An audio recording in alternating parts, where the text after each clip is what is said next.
All right, so the time is 2:02 p.m. I think we're ready to go ahead and get started, and we'll let everyone join as they can. So as it says on the screen in front of you, thank you so much for joining us for the May Cybersecure My Business webinar. Without our constituents or our attendees, we would not be able to provide this top-notch programming that we like to provide for you all. Please make sure to fill out the survey that comes out after the event so that you can let us know how we're doing. We want to be continuously improving for your benefit. Next slide. So today's webinar is Cybersecurity Hygiene, or Cybersecurity How's Your Hygiene. So if you've never heard the term security hygiene, we'll talk about that in a little bit. And we have our signature sponsor joining us today, Trend Micro Education. Mitchel Chang from Trend Micro will be here with us today, as well as Bradford Wilkie, Stakeholder Engagement Division Senior Advisor. It's a mouthful. All right, so next slide. If you don't already know about the National Cybersecurity Alliance, we are a group of convening partners who recognize strength in the security collective.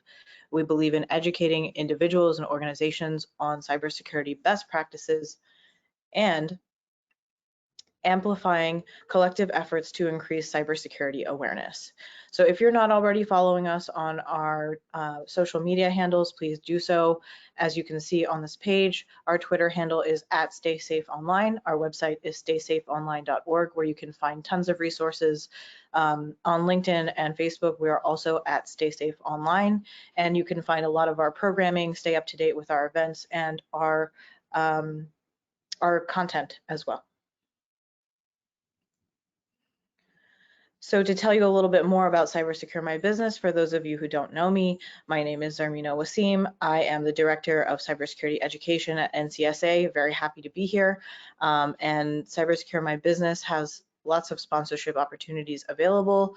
As you can see on the left, we have signature sponsorships, contributing sponsorships, affiliate sponsorships, and singular webinar sponsorships. If you are interested in any of those, please email us at info@StaySafeOnline.org. One of the amazing things that we're able to do with all of our programming, our content, our discussions, workshops is we have an incredibly large reach, and we're so happy about that. We're also trying to grow our reach so that we can help more and more small businesses and consumers all across the United States. As you can see here, our sponsors help us reach over 10,000 webinar attendees. They help us reach over 5,000 workshop attendees and over 15,000 subscribers to our newsletters and our other social media and communications avenues.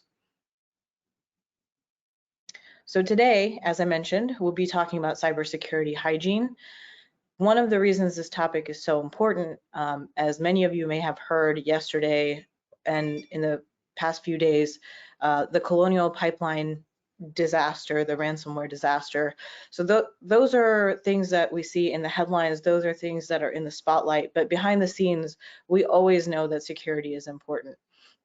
Now it's starting to affect things like infrastructure, government agencies, and things of that nature. So a lot more people are paying attention to it. And as we like to say in the security education space, you never let a breach go wasted. So we have to talk about why these things are so far-reaching, how deeply effective it can be, and how it can halt your business continuity. So cybersecurity hygiene is important not only because of ransomware attacks, it's important for any identity breaches that involve identity and other cyber attacks as well. So you want to make sure that you're being hygienic all the time. And the way that I describe hygiene is a lot like working out. So this is something that you need to make sure that you're doing on a daily, if not weekly basis or regular basis in order to maintain a level of hygiene that will keep you safe. And just the last thing I'll add to that is, if you're not familiar with cybersecurity hygiene, this will also be a little bit the level of operational security that you use, or in the industry, some people say OPSEC. So if you have really good operational security, chances are you have a really good security hygiene, and vice versa. So Without further ado, we have some very esteemed speakers with us today. Our first speaker is going to be, as I mentioned, Bradford Willke. He is currently the Senior Advisor for Stakeholder Engagement at the Cybersecurity and Infrastructure Security Agency. In his role, he develops partnerships across the private and public sectors to achieve strategic and operational collaboration. He was also the agency's very first cybersecurity advisor. Before joining DHS, or Department of Homeland Security, Brad led field studies and research projects in cybersecurity for more than a decade. And while in the Software Engineering Institute's CERT division, CERT, three of his proudest achievements while at CERT were creating the Octave suite of information security risk assessments, leading the DHS cyber investigative efforts related to the 2003 Northeast US power outage, and in drafting all of the key cyber findings in the joint DOE-DHS final blackout report, and in developing the cyber resilience review, a practical evaluation method based on the CERT resilience management model. Brad was also a law enforcement specialist in the US Air Force, where he got his start as his unit's IT operations and security manager. So yeah, not to be messed with. And then we also have with us today Mitchel Chang from Trend Micro. Mitchel, we welcome you back as a sponsor and also as a speaker. He is responsible for Trend Micro's corporate social responsibility and an initiative for education.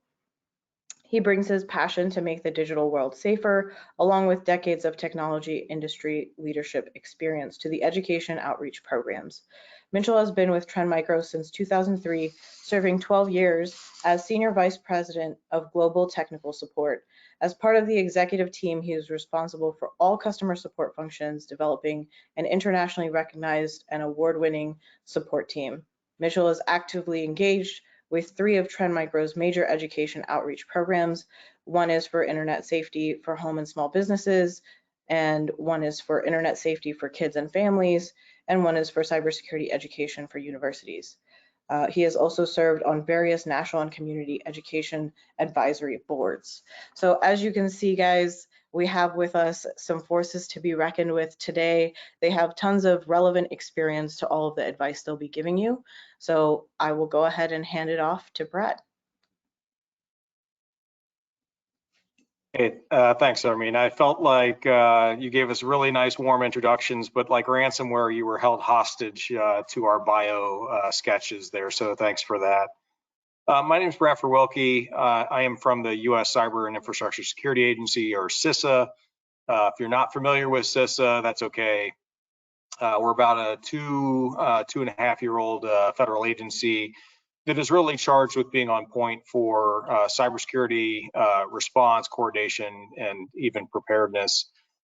If you follow the money, as they say, from what Congress provides to us, we do a ton of work sort of honing our skills in cybersecurity within the federal departments and agencies domain.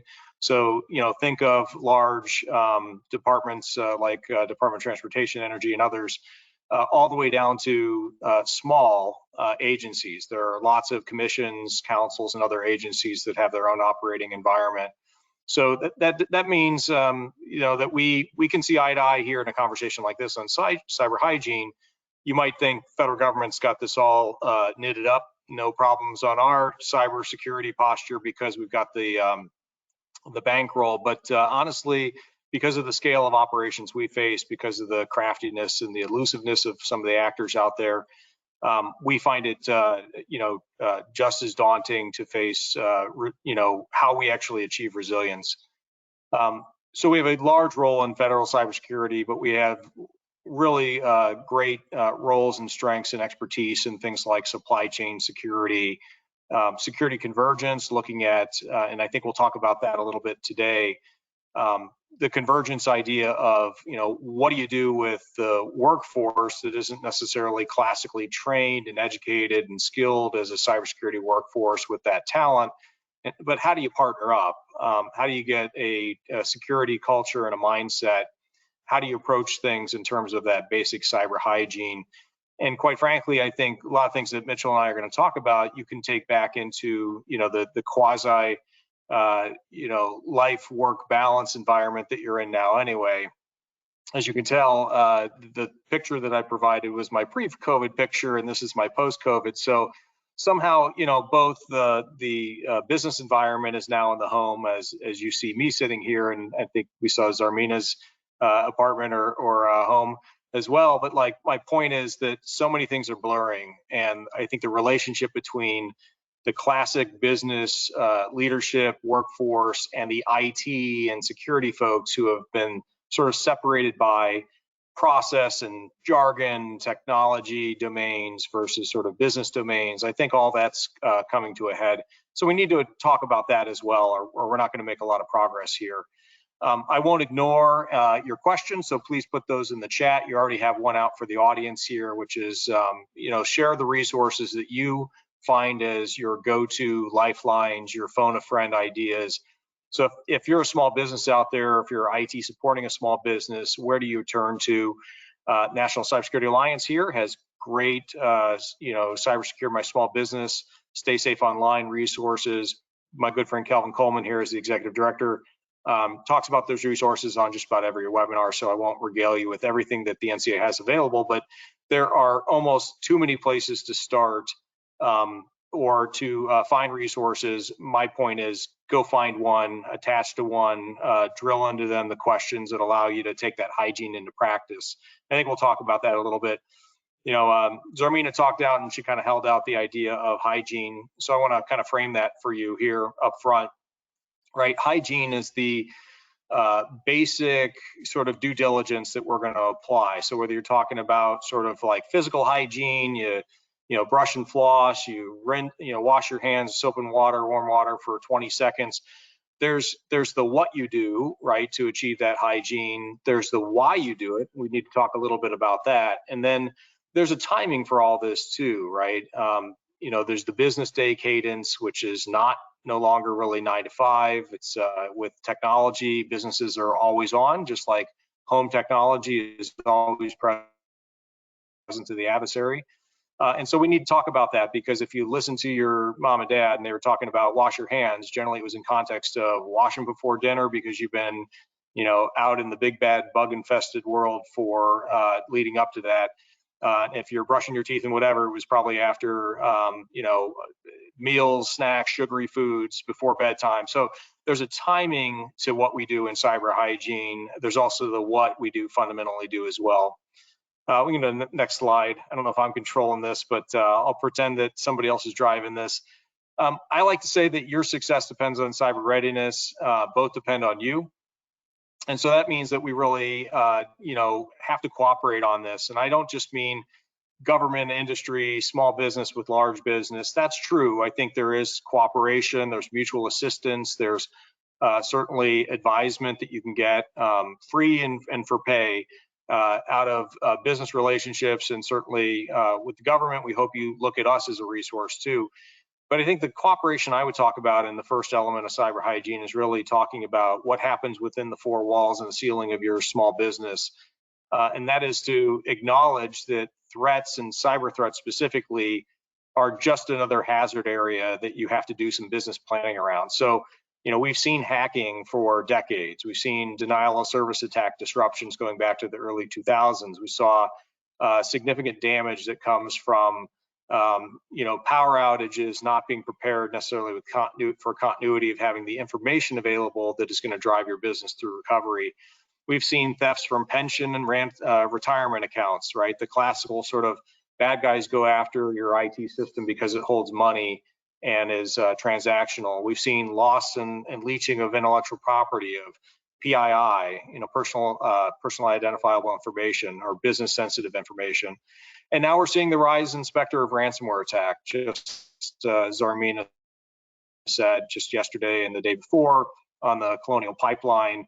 When you look at something like ransomware and you look at Colonial Pipeline, I hope that you certainly take the lesson I think that they're taking from it, which is no one is too big or too small to be affected by the current plague of cyber commodity threats like ransomware, and that even the largest of businesses that seem well prepared, well exercised, well resourced, can still have be overtaken by the adversary. And that's not looking at things from a fatalistic view. I don't want you to think of, just sort of plan for failure only.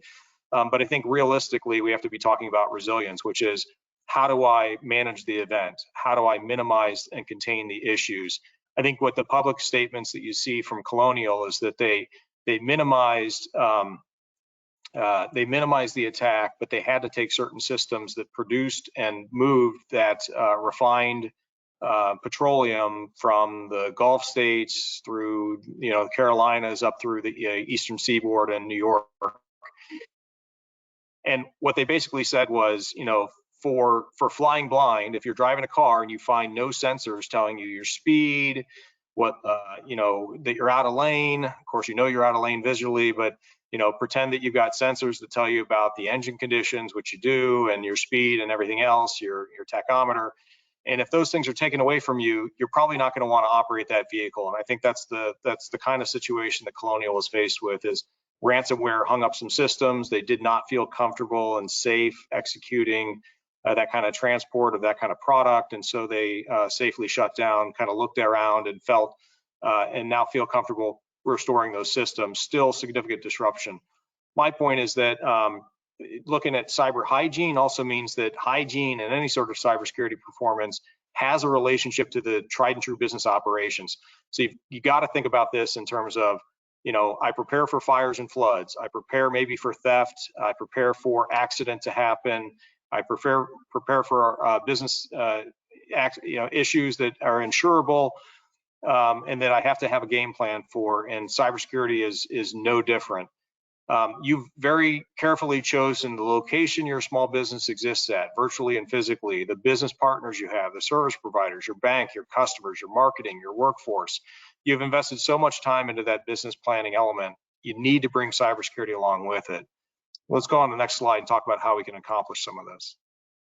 So if both of these things, resilience and readiness, preparedness and leadership, really depend on you, let's talk about this, because it does come down to the culture that you're trying to establish. That culture is going to drive the questions that really need to be answered by cybersecurity performance. They're going to drive to the technology that Mitchel's going to talk about a little bit later, and the threats that you need to account for in your planning.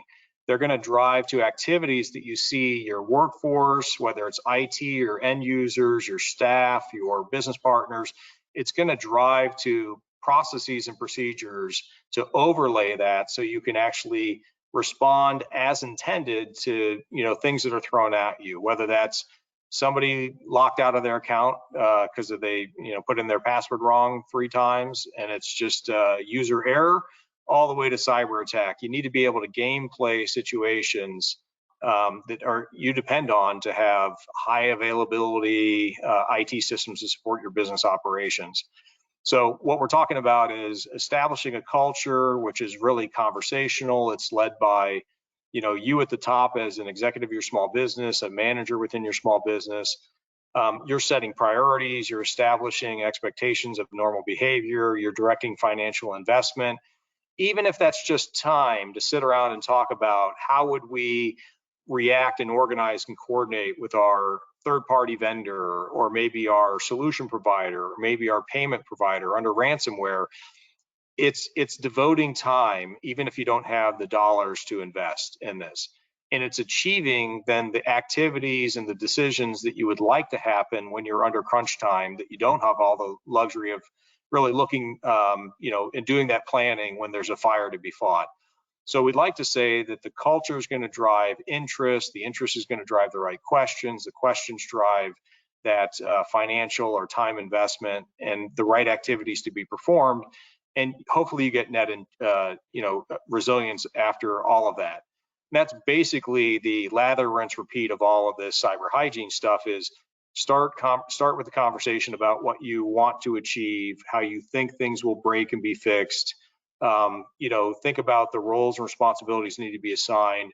Think about how much you're hedging your bets with technology to be the thing that is defending versus the procedures and the training and the skill that you have available to you.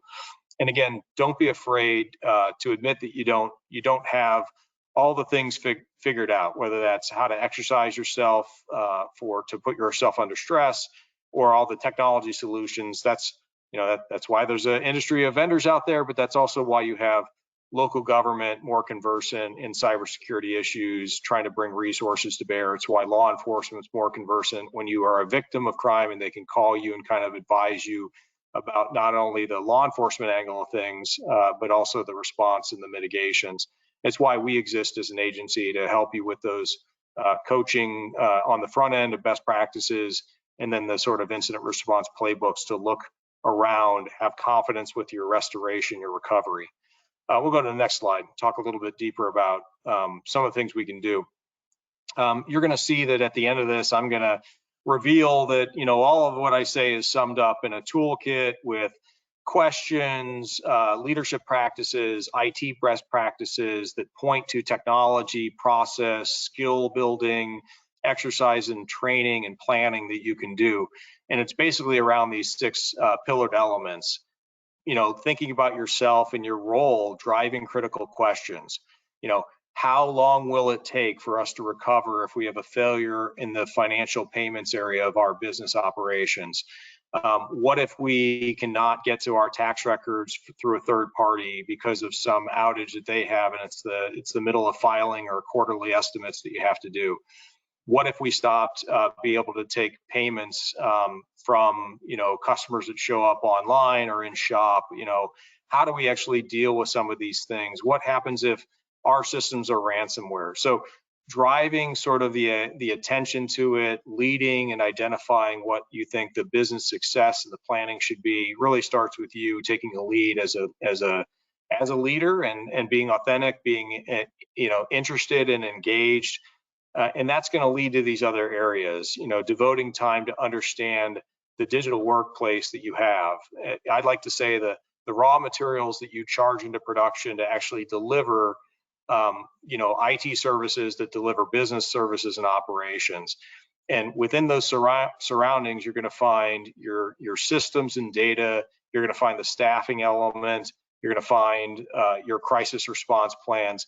And all of this is really contributing to that culture of security. Let's move on a little bit further into this.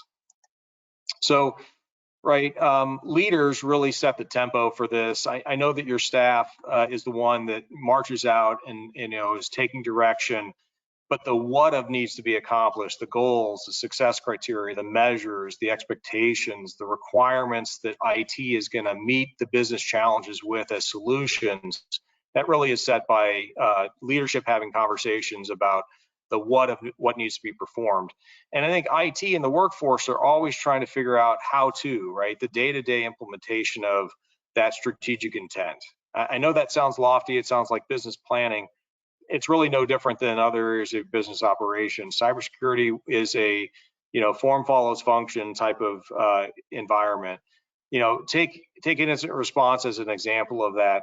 The IT team's job is not just to put in a set of procedures that are going to recover systems, you know, triage information, try to bring systems back online, work with law enforcement.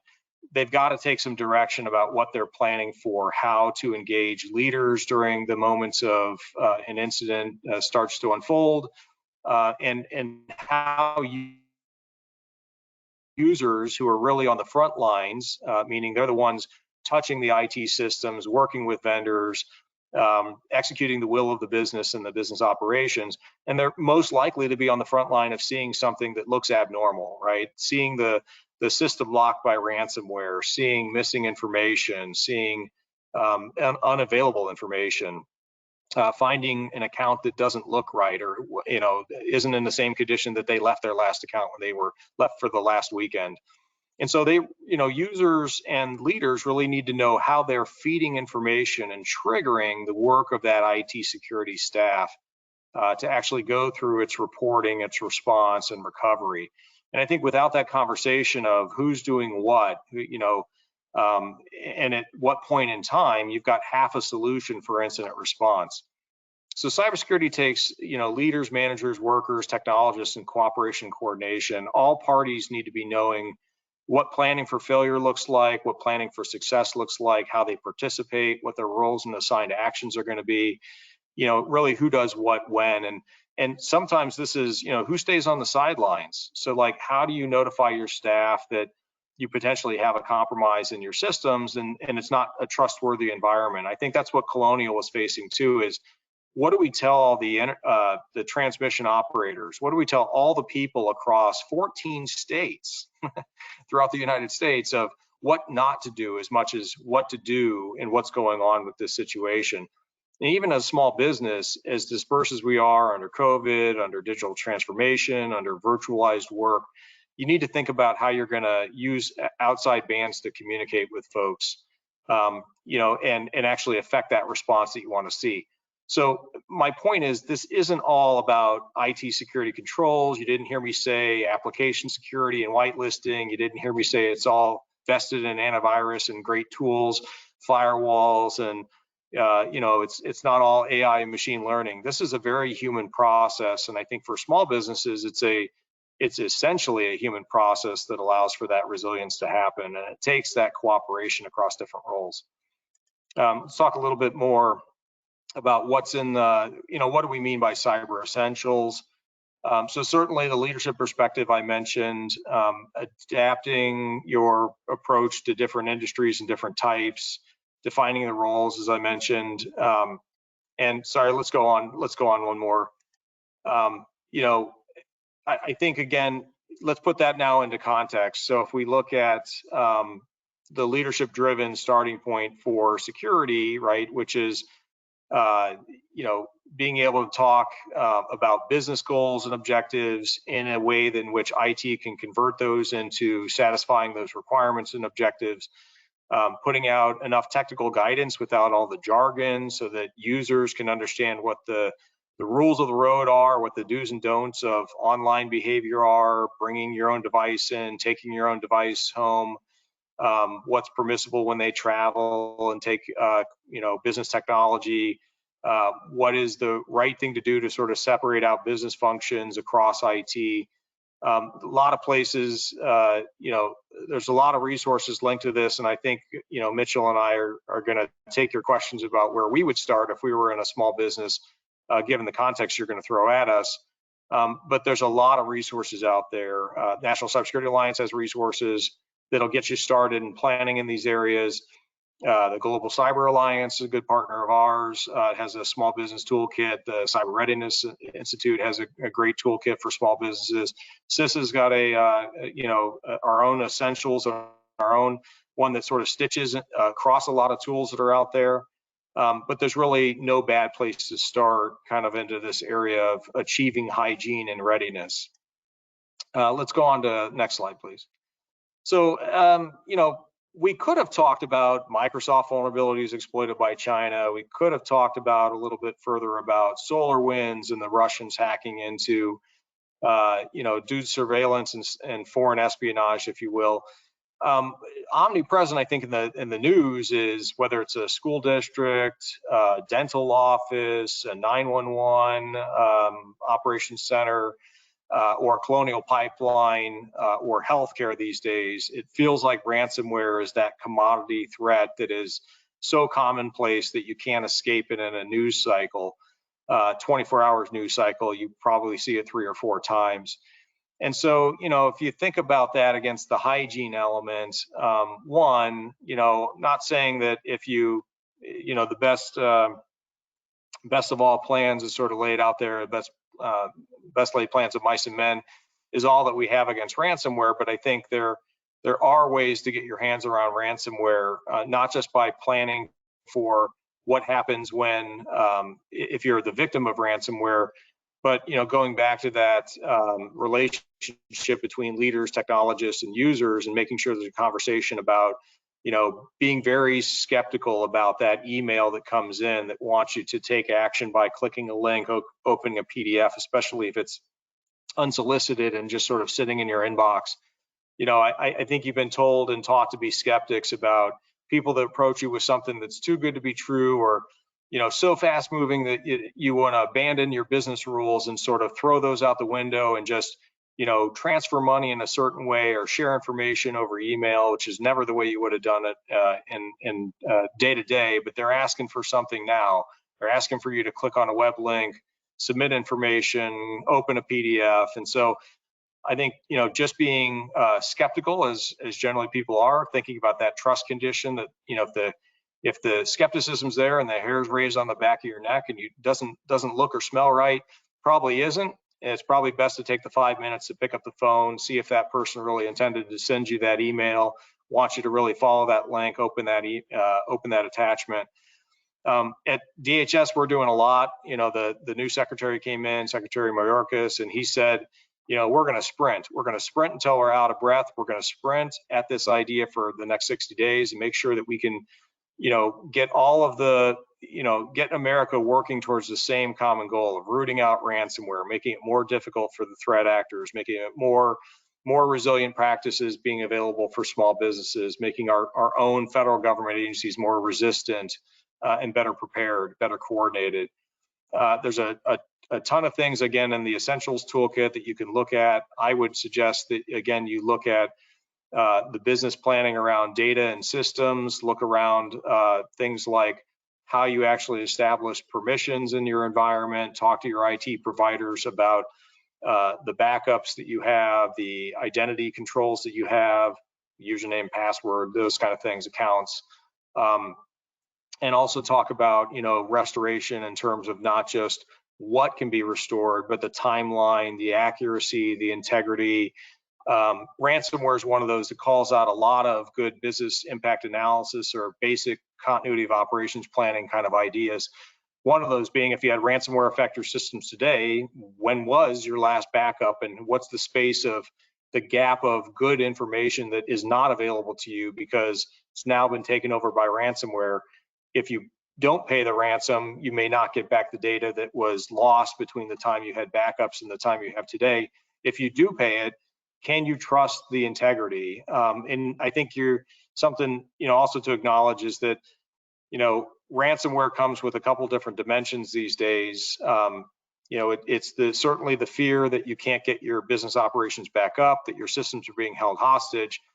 The other fear that you're seeing, or the other threat that you're seeing, is extortion, which is the release, the uncontrolled or loss or leak of your information that you actually had, cryptoed and locked up by the ransomware. So, threat actors have found that, yep, somebody might pay or not pay.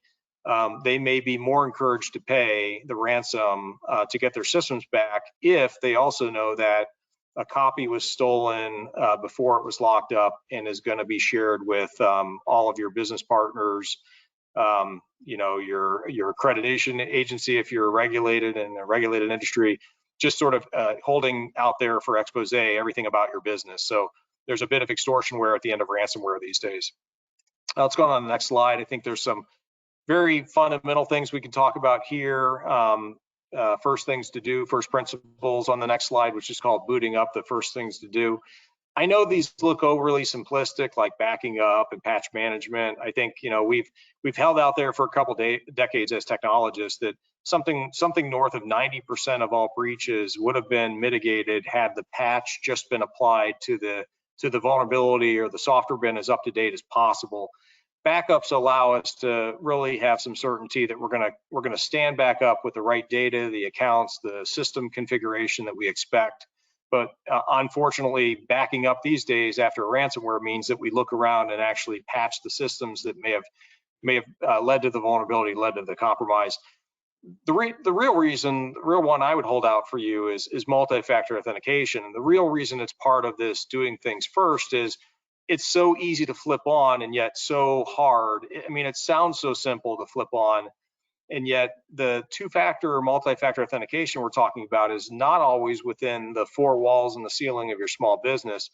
So what I want you to think about is that QuickBooks application, your payroll processor, your tax provider, your supplier for business supplies and logistics, your banking services, your outside email and contact services. If you got something like Constant Contact and QuickBooks and Intuit that you're actually working through outside of your business to store records and manage operations, they should be affording you every possible strength, everything in their arsenal. And multi-factor is one of those, right? If you got business email, through Comcast or Verizon or somebody else that services small businesses, go ask them about the additional countermeasures, security controls, especially around authentication, that is pretty easy for them to flip on from a technology perspective.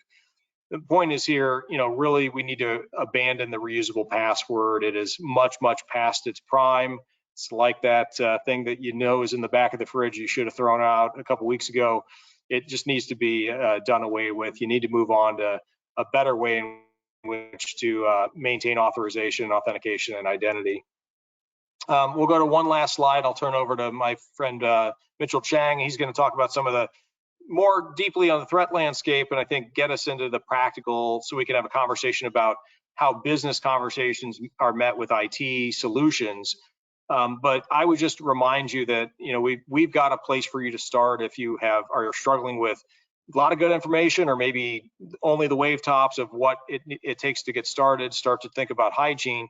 So where do I dig in? How do I add 5 of the 50 practices that maybe are necessary to achieve basic cyber hygiene? Start with our essential starter kit, do the basics, start to build that culture and have that conversation. Mitchel, let's have it. We'll start with you and then let's see what our audience is thinking. I'll toss it over to you. Thanks for having me. Thanks, Brad. Go ahead, advance the slide. Next. I think one more. Okay. I like to kind of pick up what Brad already mentioned and sort of shift gear a little bit, because we may have some sort of smaller business owner individuals out there, and there's a lot of process and a lot of good work. I think a lot of agency like CISA and other agency has done to help the community.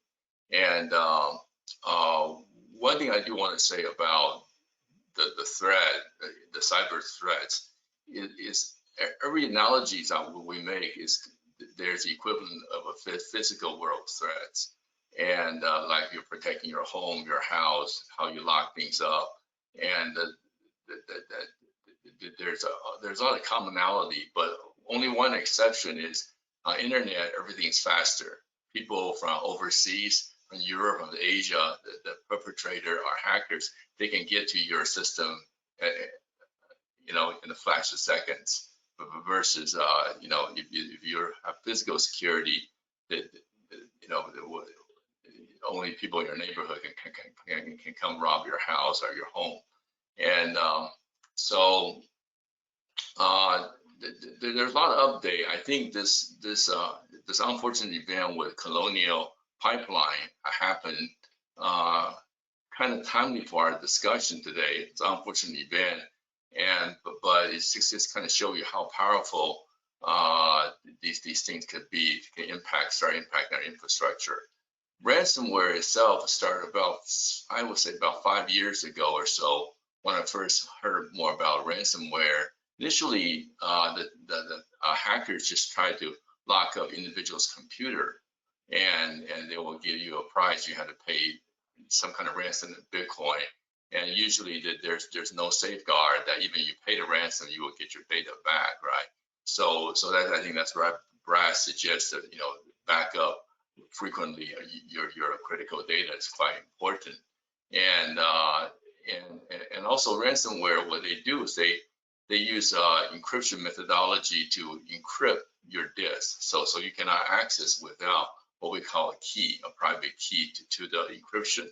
And in theory, if you have enough computing power, you can sort of decrypt the data, but it may take 20 years to do that if they use a proper encryption algorithm. So those are the trade-off, just like a physical world. If you make a big steel wall and the vault, and will take more money for the bad guy or perpetrator to try to crack in. And first I want to describe what we see is a vendor from the since last year, so since the COVID-19 pandemic. First, I think the email and the volume of email and text, SMS, like the spam, phishing and smishing, it's a SMS text phishing, they all increase because I think this is the least expensive route for the hackers try to get into your system. And the key thing is they use phishing is really the first step. Spam, it could be non-malicious spam. It may be just advertising ads you don't want to see. But we're talking like 200x, 200 times in volume. And these are just relative number. I want to kind of give you an idea how fast these type of threats are growing. And then, what we discovered the last 10 years, so perpetrator using web as a platform to download malicious codes and stuff like that. And ransomware is just one way to get your attention. They basically encrypt your disk in your system or in your individual machines and ask for ransom.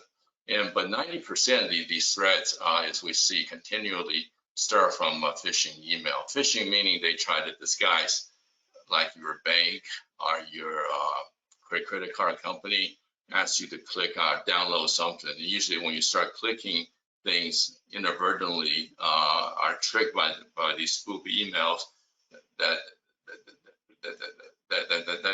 when you start getting yourself in trouble because you start opening up a back door or start opening up your vulnerability.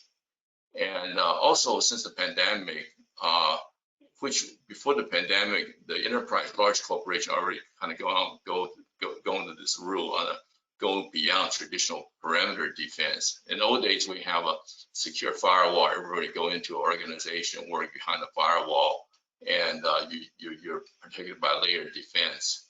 But because the cloud and some technology, big data, and also mobile devices work from home, that triggered the tools vendor like Trend Micro and other vendor. We had to provide security through not just to secure the perimeter, but also secure the data. So it doesn't matter where you are, you should be able to access your data safely anywhere, anytime. And so that's continued to progress, and so there's a lot of tools. And also one thing to keep in mind, the hacker, our perpetrators, they're using the same technology as we try to protect individual and community, our companies, is to hack in. And most organized hacking groups, they have regression tests. Once they come with a methodology attacking a system, they will test, make sure they can disable antivirus and other security products. So they will neutralize us first. And then they have a lot of fun. You can imagine that that's kind of like the arms race between the good guys and the bad guys. And another factor we thought kind of change update on the landscape, and there's certainly we continue to have these IoT devices, stand for Internet of Things. For consumers, you may recognize like smart TV, smart refrigerator, appliances at home. But what's more importantly is a whole infrastructure. Like when we talk about smart cities, smart factories, like the Colonial Pipeline is probably a smart infrastructure where we're going through a fundamental change in the industry where some people refer to as Industry 4.0. This is the fourth industrial revolution where devices are becoming smarter and they're controlled by sensors out there. The benefit of this movement is great because as a result, we may have autonomous vehicles. We will have a lot of automation, and for manufacturing facility, they can access data timely for their planning purpose. And so the benefits there, but most of these devices are not sort of security proven before. And especially in the manufacturing side, they have like they call operational technology department. This is manufacturing automation department versus the IT information department. So there's a convergence of the two, but there's a lot of security challenges potentially we're kind of opening up because we need to access these devices. And so some is now more than ever before, they are connected to the internet. And so there's a lot of challenges. And certainly we see the whole misinformation, scam and fraud area grow, and depends on where you get the data.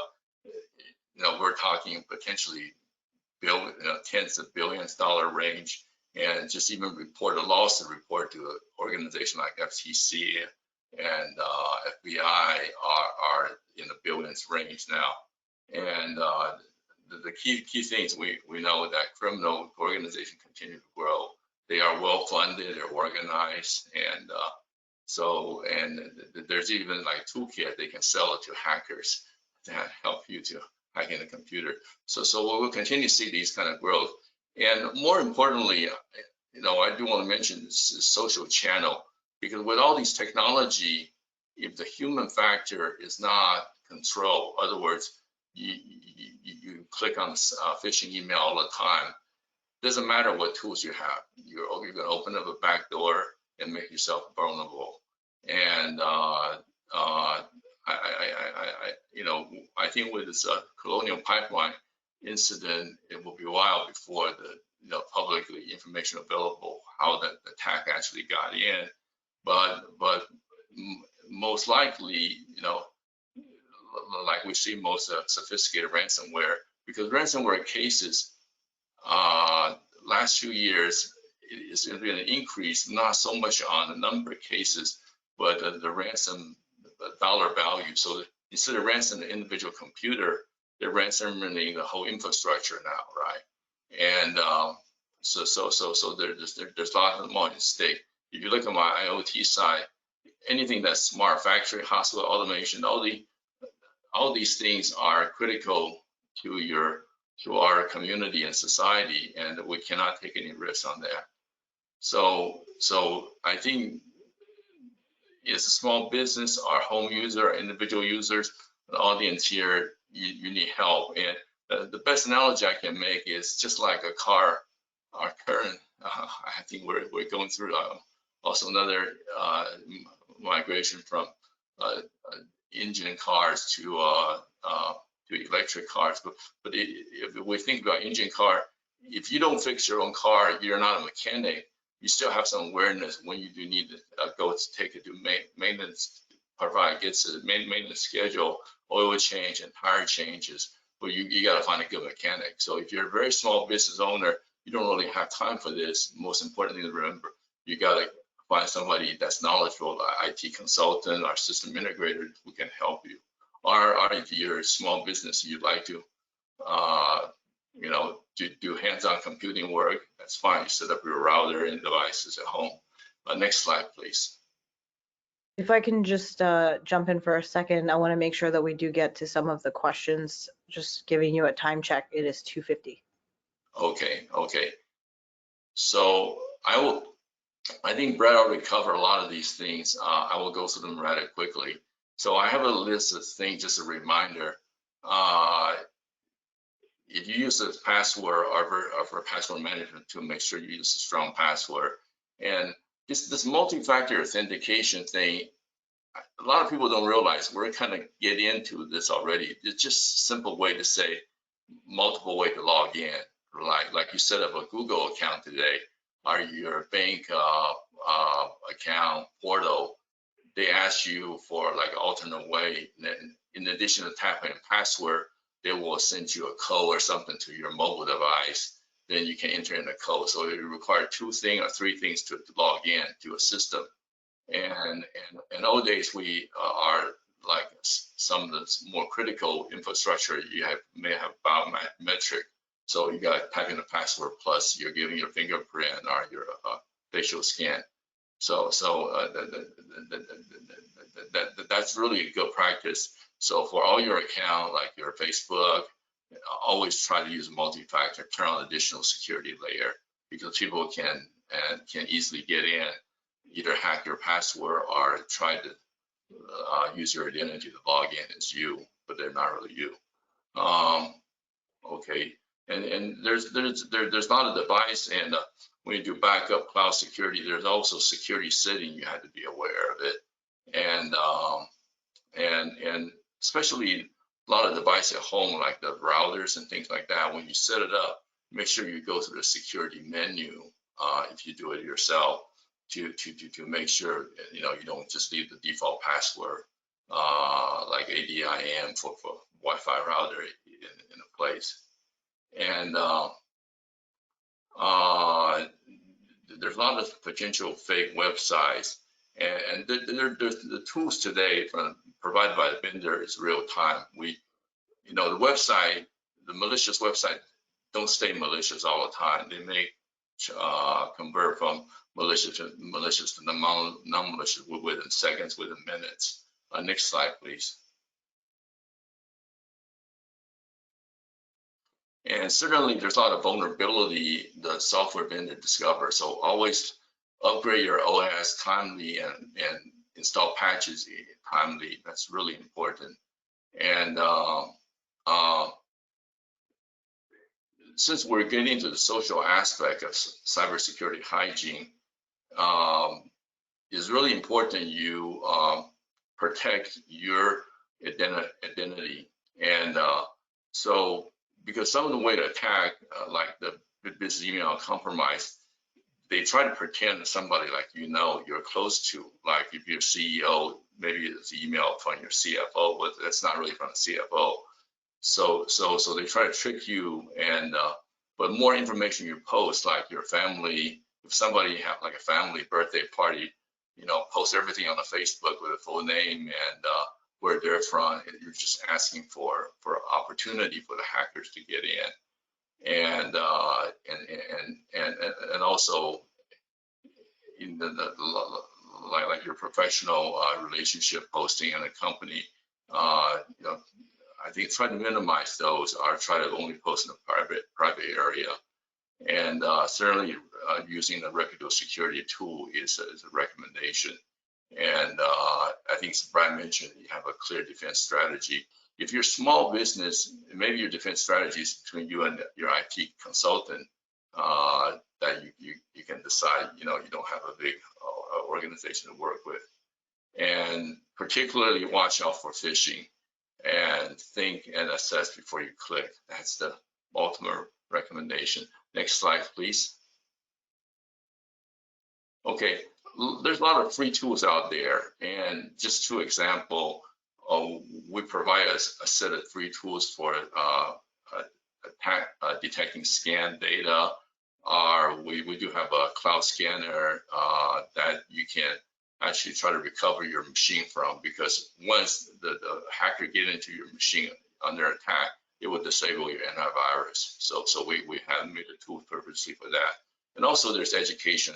When you say don't click, organizations try to use education method to help the employee to understand the importance of not clicking on something.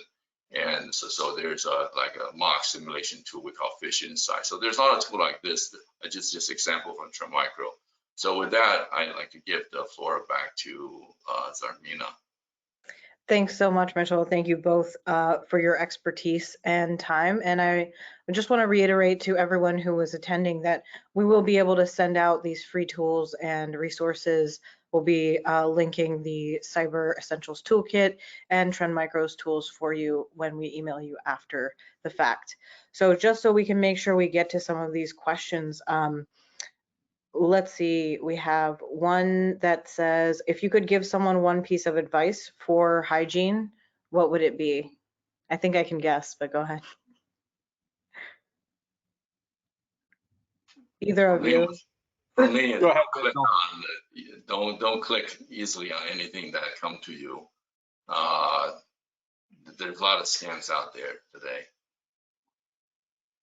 Yeah, I was going to go a little bit more, little further than that one, which is if you do click and you have to clean up that click because it's ransomware, know what that next couple steps is going to be. The FBI, who is pretty much, looking at this colonial thing as, ground shaking kind of moment. They're out there with some guidance that basically says, you've got to know what you're able to then share with law enforcement and what your playbook will be, not just to recover Colonial systems, but if you're a small business, you've got to know what that kind of partner engagement looks like. That could be a law firm if you're a small business who you're consulting with to figure out, like, how do I hire recovery services, or how do I pay? That was one of the questions, is to pay or not pay.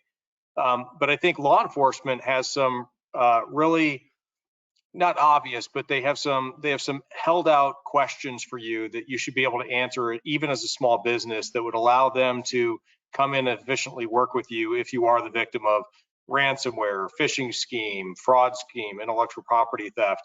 So I'll go a little bit further. Don't click on it, but if you click on it, think about if you have an attack, what your first couple of steps are. They're not always just within your control. You've got a lot of partners out there that want to help. So a really great point. I mean, for resiliency, if you have a plan, then you're probably going to be able to recover much more quickly. Yeah, and I then did also keep in Go mind, after you click on this, sometimes the attack will start happening, but a lot of time they're stealth. They plan it in your computer for other purpose, like for potentially, let's say you're an employee of a large company like Colonial Pipeline, you may take your laptop home, you click on something, but their purpose not launch the attack, get the money right away, but they may wait for the opportune time to do the bad thing. So have your computer checked out thoroughly by the IT or by your consulting, or even if you're a home user, go to Best Buy, have them run the deep scanning tool on it. I couldn't agree with that more. I also wanted to touch on, Brad, you mentioned that someone brought up to pay or not to pay. As far as we know at the NCSA, the FBI has recommended not to pay. So you can correct me if I'm wrong, but if you are the victim of a ransomware attack, you should not have to pay the criminals. So we would recommend not doing that. But yeah, I know what we say at CISA, is, lockstep with the FBI, and the federal position is don't pay, with the huge caveat that that is a risk decision that every unique situation, every business owner, every home user has to face themselves. And you have to ask the risk of, what if I never get that information back? What if I didn't have backups? What if my business will go out of business by the time I start to recover from something and build infrastructure back? So I'm going to pay. I think the question, a little bit more nuanced, is, if I decide to pay, do I even know how to pay?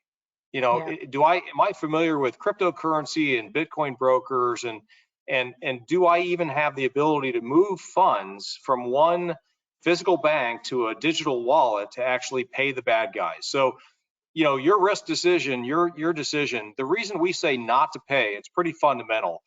Bad guys will take that profit and they will build it back into the way in which they execute ransomware, and they will become more sophisticated through, improving their skills and technology. And you're seeing that with Colonial. Colonial, if you read about it in the press, is ransomware as a service, meaning that certain proceeds from the ransomware are given back to the people who actually build the payload, the malware that is actually being delivered. So criminal and hacker are teaming up. Criminal targets, hacker builds the sort of tools to actually affect the ransomware, and both are winning in terms of the money they're getting from these ransomware events. I hate to cut it short, but we are at 3:01, so I want to respect all of our attendees' time. And I feel like hopefully we'll be able to have you both on again, because you both did such a great job and very thorough, touched on a lot of things I think are important. So hopefully we'll have more time for discussion next time. For the audience, I just want to tell you guys again, thank you so much for attending. If you're still on, please make sure to join us on June 11th for our next Cyber Secure My Business webinar with CrowdStrike. It's going to be how to defend your small business from big threats. And to demystify what that all means, you should get on and join us. Thanks, gentlemen. I will talk to you all soon. Thanks, Armina. Thank you, Mitchell. Thank you. Take care, everybody.